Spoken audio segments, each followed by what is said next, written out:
Hey guys, this is Nito King bringing you more Rayman. Today we go further into the Cave of Scops with Eat at Joe's. Now there's a lot of things that I don't understand about this level, particularly the set piece for it. Now here we are above ground, in the middle of the level that takes place in a cave.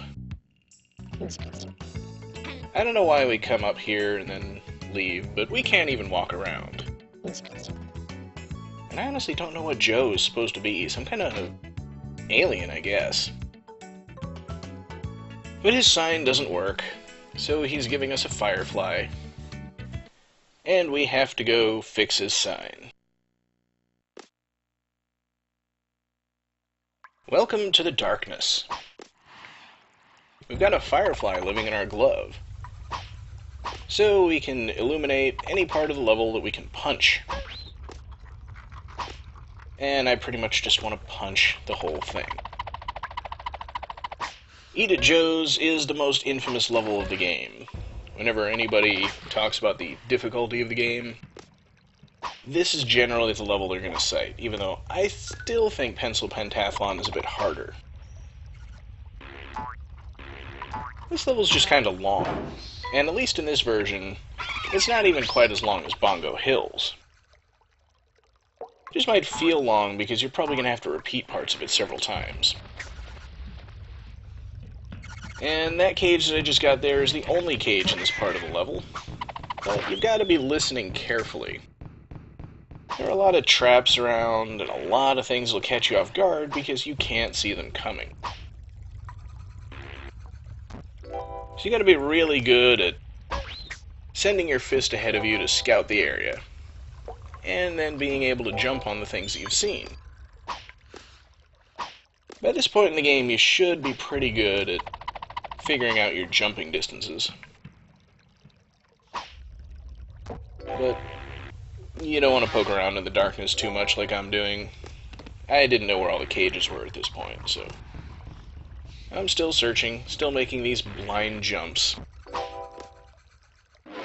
And I think anyone should be able to tell you that making a blind jump when you can't see what you're jumping to is just a bad idea in general. And if you come up this way, then you might have heard a bouncing rock appear over to my right. It's guarding a 1-up. I think if you take the top route and fly far enough to the right, it doesn't appear. But who cares about a rock? Just take the hit. 1-up fills you up, and then you take another hit. Oops. The anti-tunes in this part, particularly the flying ones, are really, really annoying because you can't see where they are to aim. So you just kind of have to keep throwing your fist until you hit something. Then we've got these jumps. Not too difficult again, if you can throw your fist out in front and judge your distance. Spikes are a major hazard in this part, because if you can't see that they're there, you'll walk right into them. Or jump right into them, and as we'll see in the rest of the level, jumping into spikes is way too easy to do. Now jumping up into that gap there caused a 1-up trophy to appear over to the right, but I'm going to pick that up on my way back. For now, let's fight some anti-tunes again. Why not? Still searching everywhere I can get to in the level, in the hope of finding a cage. Of course, the actual location of the cage is really, really easy, and I don't know why I missed it. Probably because I was jumping through the same spot 3 different times, hoping that maybe this time I'll hit that spot that I completely missed all the previous times. A level like this tends to make you a bit crazy. Even though I said it's not particularly difficult, it is annoying, gimmicky, and an experience you probably don't want to repeat. Especially if you go throwing your fist when you don't really need to, and you can't see to make the next jump. And I'm at the end of the area. But still gotta search for those secrets. And I think at this point I'm still in the mindset of the PC version, where they do all kinds of horrible things. Now, I got lucky that time. Your luck doesn't always hold out when you blindly jump into the darkness. Granted, this game kind of requires leaps of faith, but it doesn't reward them. So let's move quickly through this part of the level, since we've already seen where the end is and how to get to it, and get on to some more interesting stuff. For example, parts of the level where you can see. Now, what's interesting about when I was playing this game as a kid, I was obviously playing the PC version, like I've said before, and there was a little bit of general slowdown in the game on the system I was using. And that kind of helped in a lot of areas. But in this area, since it's so non-graphics intensive, the game was running at a slightly faster speed. Not enough to make it impossible, but it added a little bit of extra difficulty. So here we are in a cave with a broom for some reason. And this is actually about the only really normal part of the level. I mean, we're pretty used to things appearing and creating a path for us as we go along.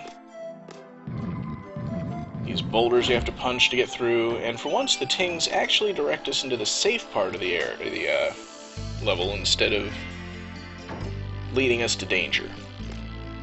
You fall down the right side there, you don't get a spike jammed up your backside. Still searching for cages, but these are not the types of parts and levels where they put cages. So here's the easy way to subvert this basically time-based puzzle. You just let those spikes go past and you're good to go. And that's what happens again if you grab a ledge with an elevator too close to it. The spikes on the bottom of the elevator will hurt you.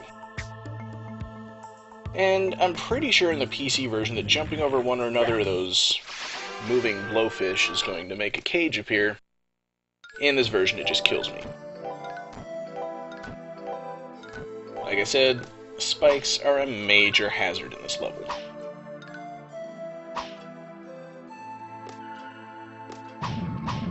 But fortunately, it's not too difficult as long as you don't walk right into an elevator. Checking yet another obscure part of the level for secrets. The weird thing is the cages here are not as obscure as I'm making them out to be.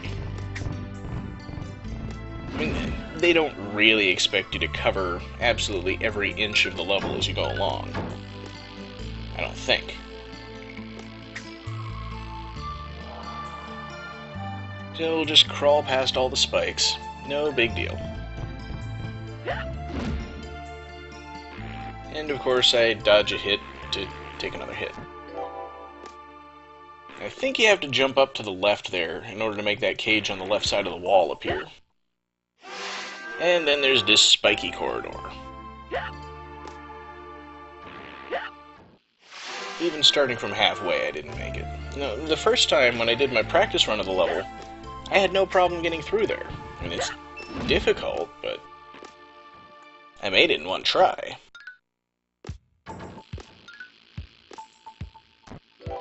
Fortunately, there's a 1-up up there. Full health yet again. And just past this treacherous swing over a whole army of anti-tunes, we finally get full health again.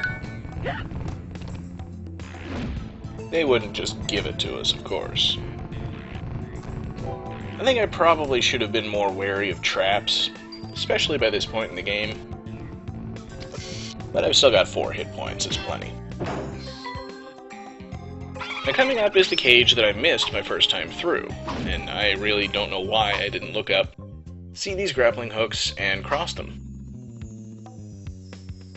Not that the crossing is particularly easy, you may notice this giant gap here. Oh well, take 2.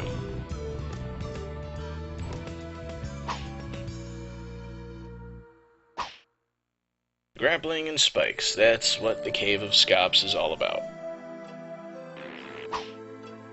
Grappling, spikes, and pretty much anything else will kill you instantly. And I couldn't quite make it across the clouds, but that's okay because the cage is down below. You can just imagine getting across the top there and never thinking to come down here because this is just where you fall if you don't make it. You notice a gap in the clouds. Gotta figure out how I'm gonna get across it. Wake up some sleeping Electoons. Go on, little guys, go to freedom. Yeah, not gonna make it across there. But, hey, what's this? These elevators come back! And I still managed to fall off. Most of the time, I just don't know what I'm thinking when I play this game. But alright. I've got all the cages that I need at this point in the level. I know where all the rest of them are. So back to just making progress and not having to search frantically everywhere to make sure that I don't miss a cage. Because especially a level like this, beating it without getting all the cages, you almost might as well not have beaten it in the first place. I mentioned they love spikes, right? I think you can make this jump by running, but I had to try it. And yeah, all those lives I lost, of course I don't have any fist power-ups anymore, so Speed Fist is always great. Especially if I don't die for the rest of the level. And I think in the PC version, you have to make it all the way to the left across these clouds in order to make a cage appear. This version, fortunately, I don't need to do that. As long as I don't accidentally slip up and hit the exit, the cage is just sitting right here already. And of course I notice a huge expanse of space over to the right with nothing in it, apparently. But oh well, we'll just ignore that for the moment and move on. So we're back to Gimmicks, although this part starts out pretty normal. Tricky grapples, annoying enemies,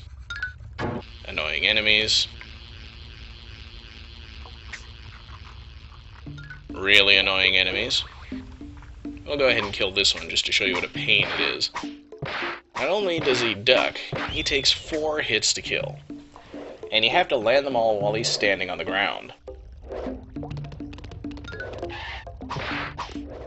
I tried it again, but he was already in mid-jump, so my punch didn't count.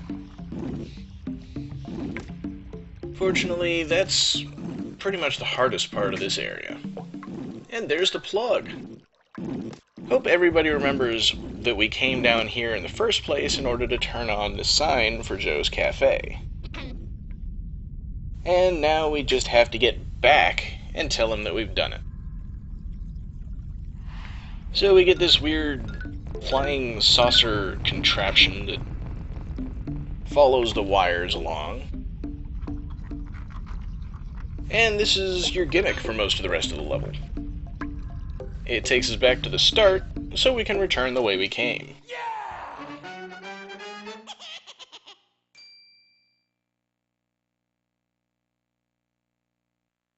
And now we're back at the giant treasure chest and candlestick. But this time, I guess turning on the power has made the UFOs appear. And your first time through this level, you're going to die many, many times here. In fact, your last time through the level, you're probably going to die many, many times here. But so far, so good. I think my reflexes are really on this time. Spikes are no threat anymore, because by the time they could hit you, you're already gone. Just stand perfectly still in the middle of the UFO, and you're safe. But you're never safe for long. Make sure you hit the lever, or your UFO is just going to take you right back into the spikes. or fall off. I'm not sure which. I never missed that switch. So, almost at the end, but you want to take this one first. Those hooks are going to be instrumental in getting back. And one thing you may notice is a distinct lack of checkpoints. You gotta make this whole area in one life. Get hit by anything, and you're gonna fall off your UFO.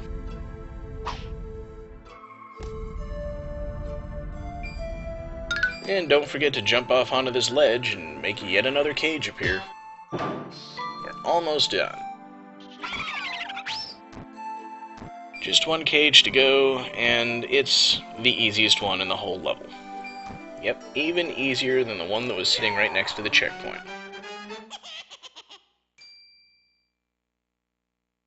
Only problem is, this last area itself is one of the worst parts of the game for almost everyone.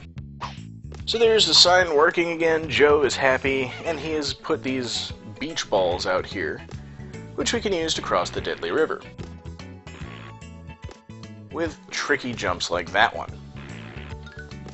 And then there's this. You get this big-nosed fish pushing the beach ball along under the spikes, and of course it stops right under the spikes. I don't usually screw up there, but it requires precise timing and precise positioning to make it. This, I think, is why the level is so infamous. The dark part, yeah, people know that, people hate it. But this part, this will break your soul. Because I haven't even gotten to the hard part of this level yet. Believe it or not, these jumps over the spikes are nothing compared to what's coming up.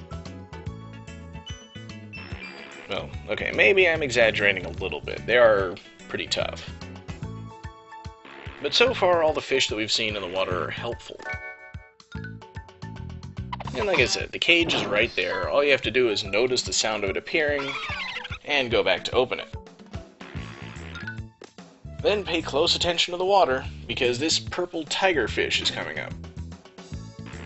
Well, call it a tiger, because it looks like saber-toothed tiger tusks or something. And it will kill you.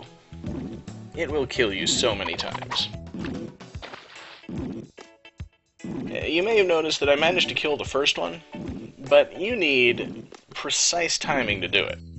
You gotta have the fist out there so that the fish jumps up into it. If you wait until the fish jumps, you're gonna be too late.